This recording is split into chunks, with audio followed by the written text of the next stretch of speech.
안녕하십니까. 황태순TV의 황태순입니다. 2021년 10월 17일 일요일 오후 4시입니다.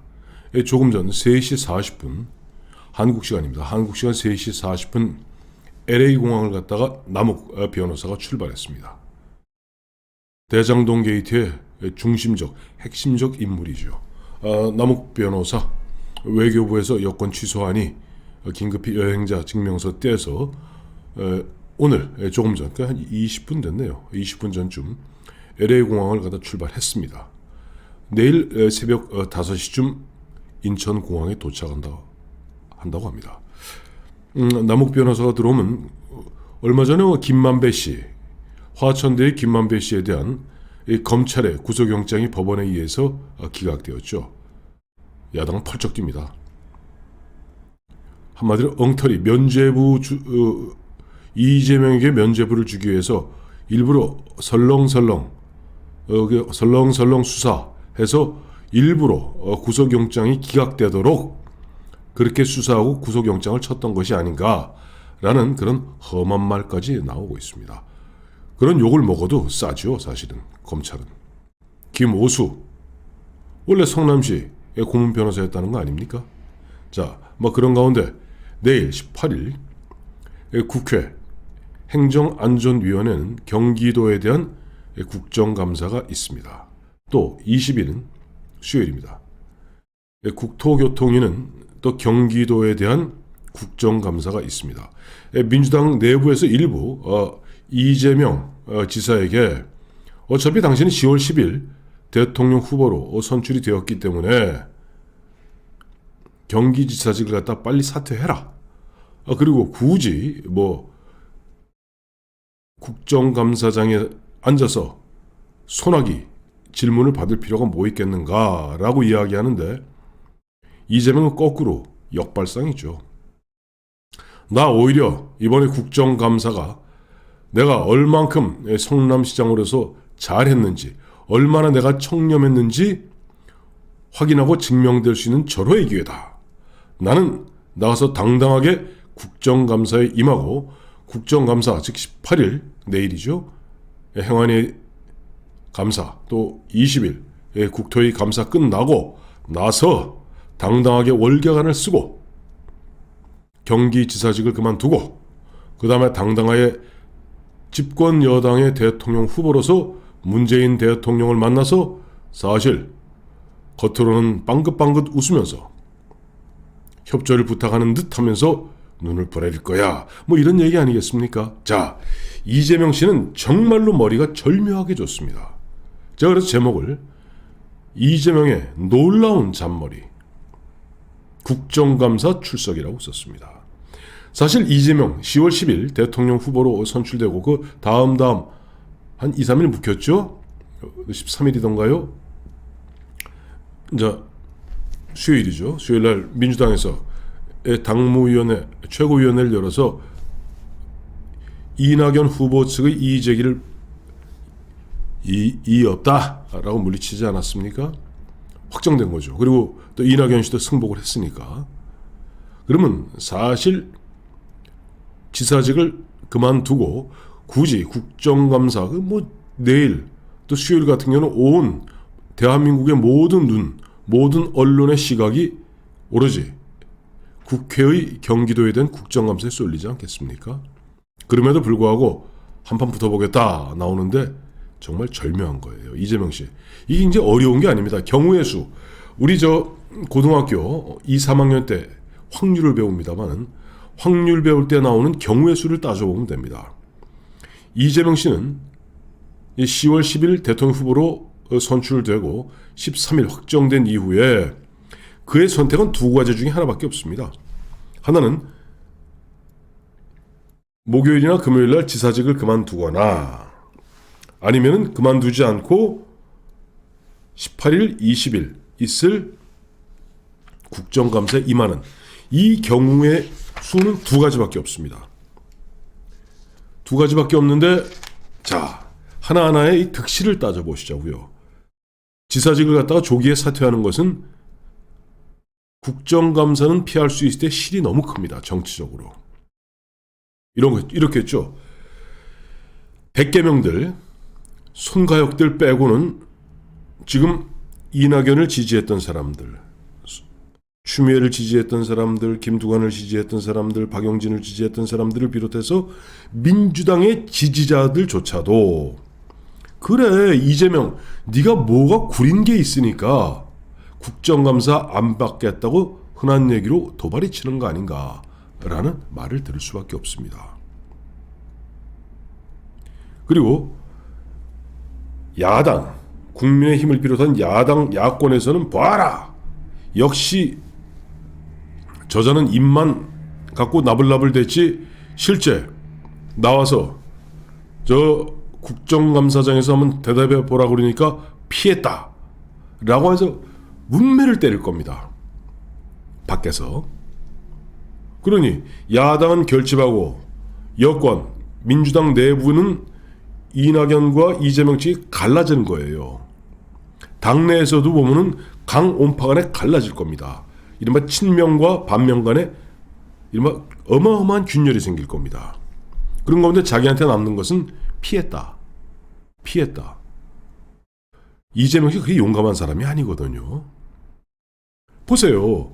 김부선 씨에 대해서는 김부선 씨가 그렇게 앞으로 머리 풀고 다니면서 머리 풀고 여기 꼭 꽂고 다니면서 내가 너하고 만났던 그때 그 시절 얘기를 다 하겠다라고 얘기해도 찍소리 못하고 정신병원에 집어넣지도 못하고 경찰에 허위사실에 의한 명예훼손으로 고소 고발도 못합니다.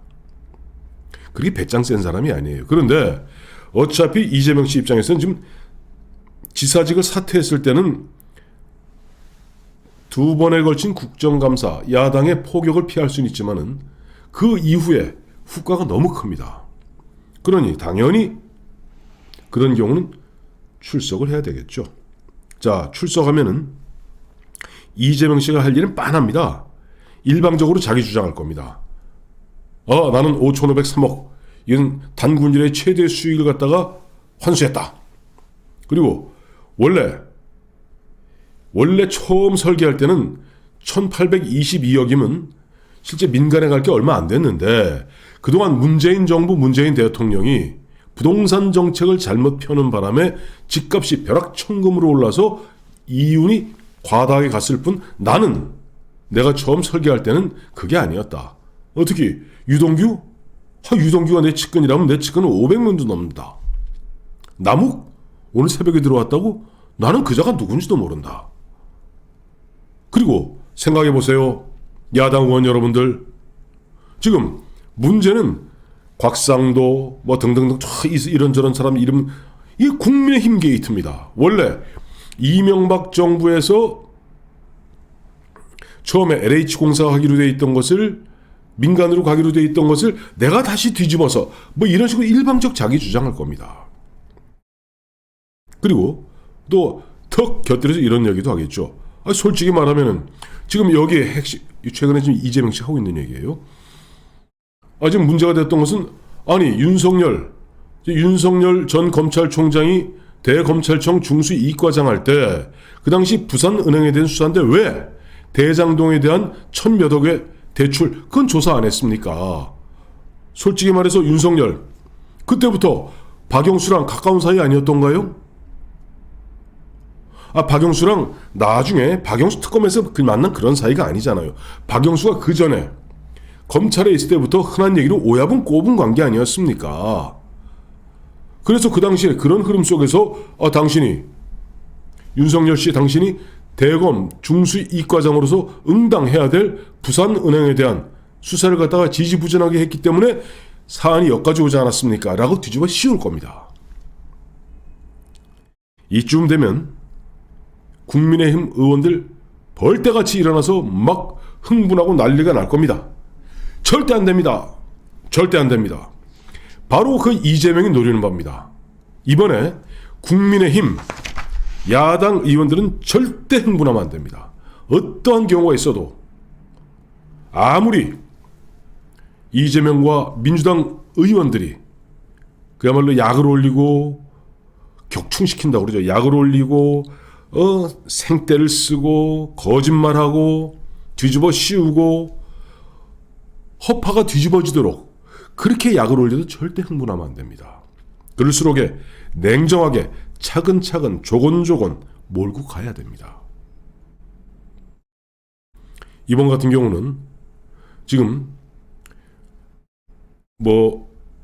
국회 방송 보면 다 상임위가 생중계됩니다. 이번 같은 경우는 아마 2016년에 있었던 최순실 청문회 못지않을 정도로 모든 언론이 생중계를 걸을 가능성이 있죠. 그런 가운데 지금 이재명과 민주당이 노리는 것은 국민의힘 의원들이 그야말로 냉정하게 마치 미국 영화 보면 법정에서 그러지 않습니까? 법정에서 검사가 차곡차곡 차근차근 씹어가면서 궁지로 몰면서 나중에 꼼짝 못하게 만드는 그런 어떤 냉철함보다는 화내고 초장부터 보면 프레카드 들고 과함 지르고 한 건 하려고, 저는 아마 그렇게 될 가능성도 꽤 크다고 봐요.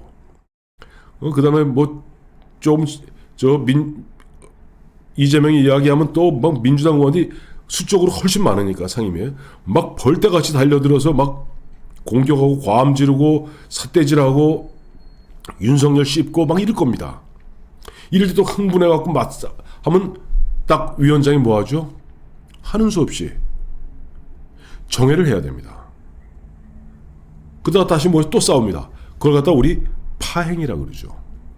그러다 결국 하루 종일 말싸움만 하다가 본질에는 가보지도 못한 채 감정 싸움만 하다가 상임위가 끝나고 국정감사가 끝납니다. 그렇게 되면 이재명은 딱 나오면 기자들이 벌떼같이 달라붙죠. 그러면 이렇게 얘기할 겁니다. 오늘로서 확인됐습니다. 나 이재명이 성남시장으로서 가장 깨끗하게 청렴하게 했다는 것을 의원들이 확인했습니다.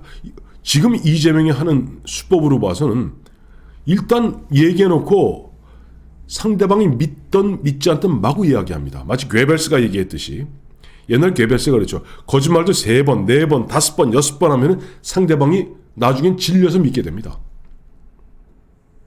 네, 드디어 일방적으로 선언합니다. 성남시 대장동은 사상 최초야말로, 그리고 쭉 이야기하면서 이번에 대통령 후보 되자마자 한 얘기 있죠.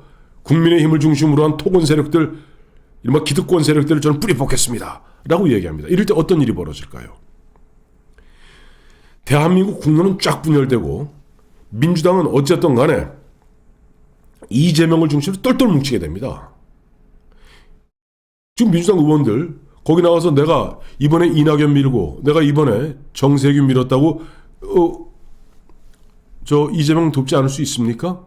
이재명이 지가 온몸으로 던져서 내가 싸우겠다고 나서는데, 그러면 의원들 민주당은 이재명 중심으로 똘똘 뭉치게 되고, 그 다음에 국론은 쫙 분열되는 가운데 오히려 대개명을 비롯해서 어심풀이하게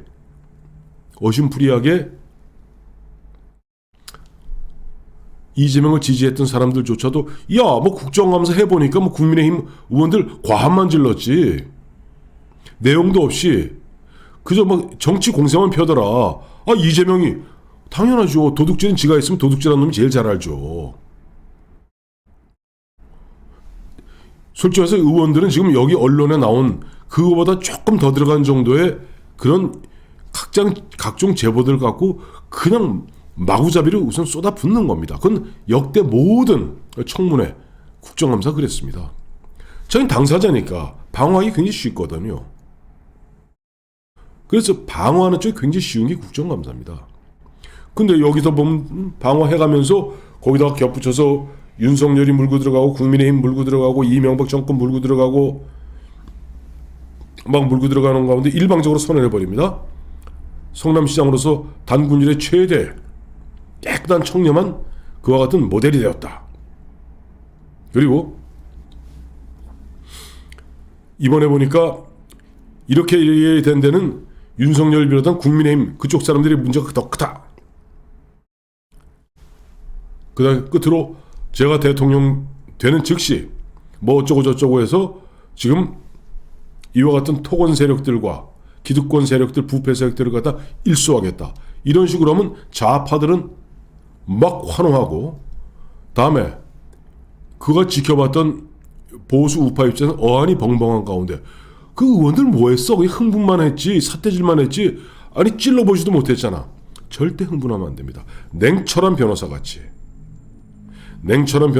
절대 흔들리지 말고, 아무리 이재명이 약을 올리고 아무리 민주당 상임위 위원들이 어떻게 하든지 깽판을 놓고 파행을 유도하기 위해서 온갖 수작을 다 벌일 텐데 절대 말리시면 안 됩니다.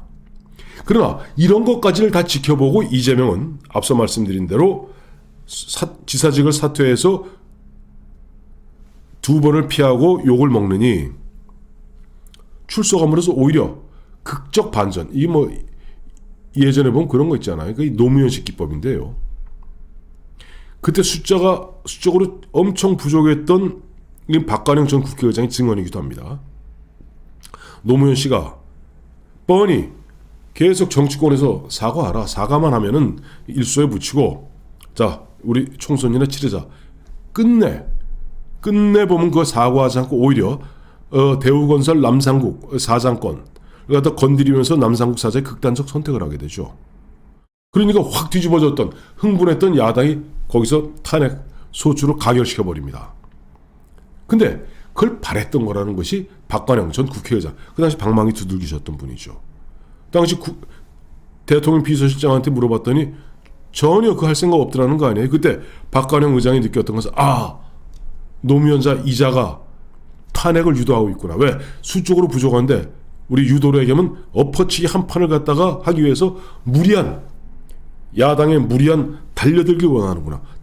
그때 딴지만만 걸면 그냥 엎어지게 되거든요. 이번에 지금 이재명이 택하는 전략이 바로 노무현이 2004년에 탄핵을 유도했던 바와 같이 국정감사장을 열어서 오히려 자기가 미끼로 들어가는 가운데 한판 건지겠다고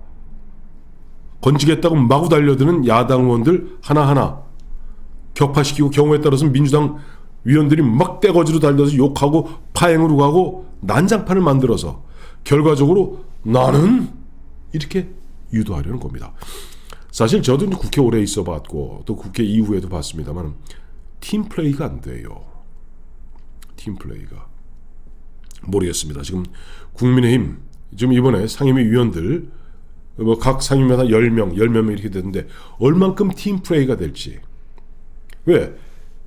그런 건 사실 정보로 일정 부분 자기들끼리는 워크숍도 좀 해갖고, 이런 중요한 경우는 자, 너는 이거 공개하고 저거 다 공개해야 되는데 서로 좋은 거 하려고 그럽니다. 서로 카메라 받을 얘기만 하려고 그럽니다. 그러면 똑같은 얘기를 계속 반복하게 돼요. 그러니까 원래 우리가 돌을 깰 때도 여기 깨고 저기 깨고 이렇게 선을 그어놓고 각자 이렇게 때려야지 깨지기 마련인데, 서로 빛나는 부분만 치려고 한 사람 치고 남고 또 치고 하니까 거기 구멍만 뽕 뚫어질 뿐 돌이 안 깨집니다. 저는 내일 그 다음에 수요일 있게 될 이재명 지사가 있는 경기도에 대한 국정감사 얼만큼 야당 위원들이 그것을 갖다가 팀플레이를 통해서 작은 이재명을 내일 끝장낼 수는 없습니다. 검찰에 가서 흔한 얘기로 옛날식으로 고문을 당해도 이야기할 사람이 아닙니다. 아시잖아요. 이재명이 검찰 사칭으로 구속됐던 게 아닙니다. 세상에 검사 사칭은 예전에 보면 구속됐었는데, 구속사유가 검사 사칭을 갖다가 검사를 사칭한 것은 PD고 그걸 옆에서 하라고 옆에서 이렇게 부추겼다는 거 아니에요? 그것 때문에 구속된 게 아닙니다. 검찰의 수사가 들어오니까 변호사였던 이재명이 도발을 쳤기 때문에 구속됐던 겁니다. 이 팩트입니다. 이재명이 구속됐던 사안이 검사 사칭이 아니라, 검사 사칭 사주 때문이 아니라 검사를 사칭한 것을 사주한 변호사가 도망쳤기 때문에 도주의 우려가 있다고 해서 구속됐던 겁니다. 자, 정말 이재명이라는 사람은 기가 막힌 사람이에요. 이 기가 막힌 사람을 검찰에 가서 구속이 돼도 제대로 진실을 얘기할까 말까인데 내일 국정감사가 또 시간 딱딱딱 정해서 진행되는 국정감사에서 내일 끝장을 볼 생각을 야당에서는 절대 하면 안 됩니다. 그야말로 대다수의 국민들, 저 대개명 빼고 보수와 중도 중간층에 있는 이봐 부동층에 있는 국민들로 하여금 합리적 의심을 가질 수 있도록 침착하게 흥분하지 말고 팀플레이를 통해서 포위망을 갖다가 지금 한 반경 4km짜리 포위망이라면 그걸 반경 한 300m의 포위망으로 좁히는데 만족하면은 대성공인 겁니다. 모르겠습니다. 황태순 TV를 갖다가 국민의힘 의원들이 얼마나 볼지 모르겠습니다만은 혹시 보시는 분이 있으면 반드시 제 이야기를 갖다가 해당 상임위 간사들에게 전해주기 바랍니다. 고맙습니다.